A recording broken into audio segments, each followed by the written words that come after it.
Bonjour les sportifs connectés, c'est Jérôme du blog montrecardogps.fr. Coros est en train de lancer une énorme mise à jour qui touche majoritairement les montres GPS, mais aussi un tout petit peu l'application, vous allez le voir. Et quand je dis les montres GPS, je parle de quasiment toutes les montres Coros, de l'Apex Pro, j'ai pas dit l'Apex 2 Pro, j'ai bien dit l'Apex Pro, jusqu'à la Pace 3. Donc oui, Coros ajoute ces nouvelles fonctionnalités sur leurs dernières montres, les Pace 3, Vertix 2, mais aussi sur les plus anciennes, la Vertix 1 et également l'Apex Pro. Coros a déjà lancé fin novembre une version bêta qui est une version de test qui peut encore comporter quelques bugs et que moi j'ai mis sur mon Apex 2 Pro édition Kilian Jornet il y a 6 jours.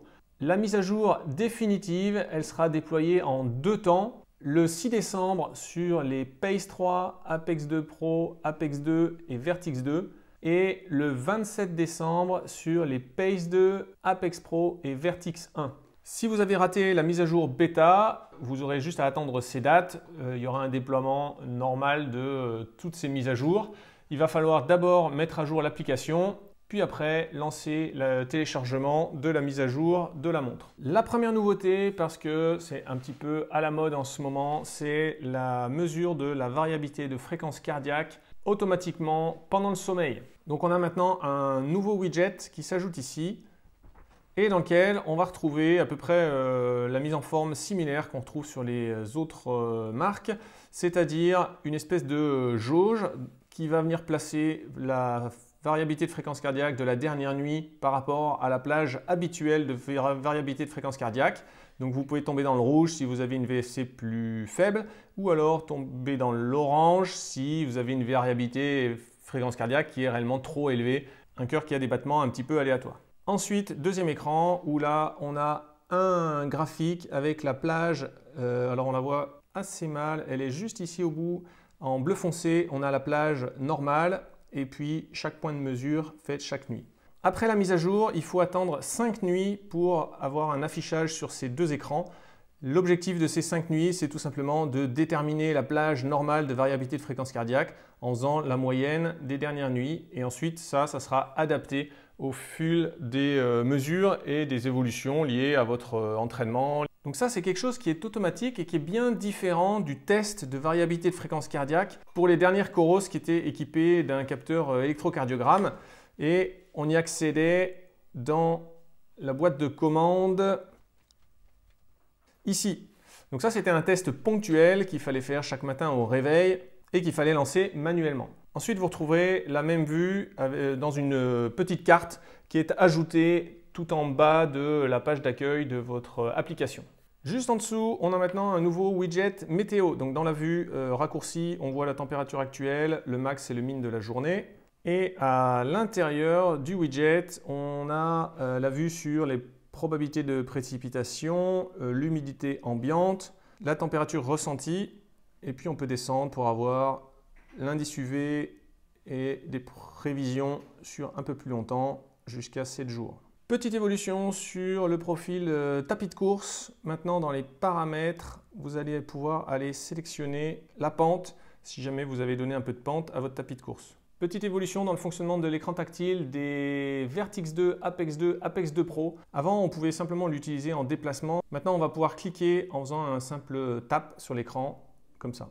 Ensuite, sur la Pace 2, il y a l'ajout de quelques profils sportifs outdoor, le trail, la rando, ski, snowboard et ski de fond. Et pour la carto, maintenant, on a la possibilité d'ajouter l'écran de cartographie, même quand on ne fait pas du suivi d'itinéraire. Donc le mode de fonctionnement de Coros, jusqu'à maintenant, c'était que lorsqu'on lançait un profil sportif, si on n'a pas chargé d'itinéraire, on n'a pas d'écran de cartographie.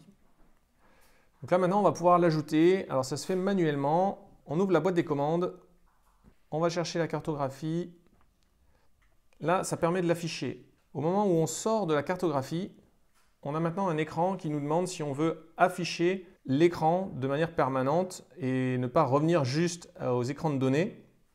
Mais donc maintenant on a bien les écrans de données et on a ajouté cet écran de cartographie.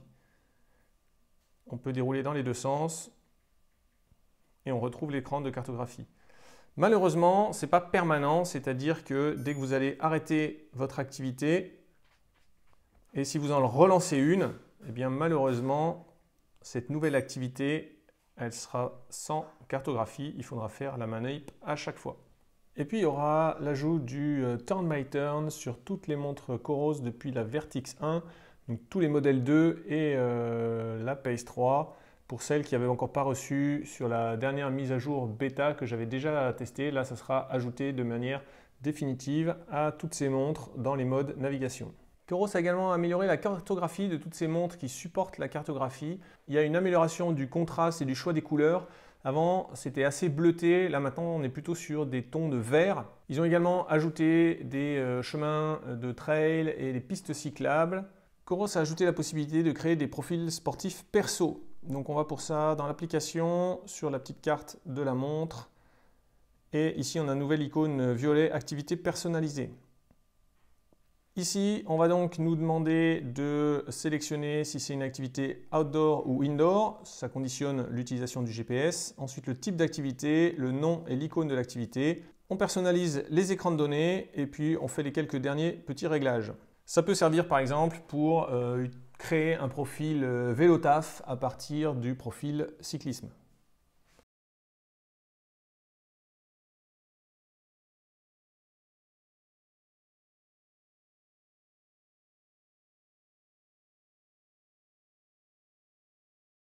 Après la première configuration, on peut toujours revenir dans le profil sportif pour changer ce qu'on veut comme paramètre.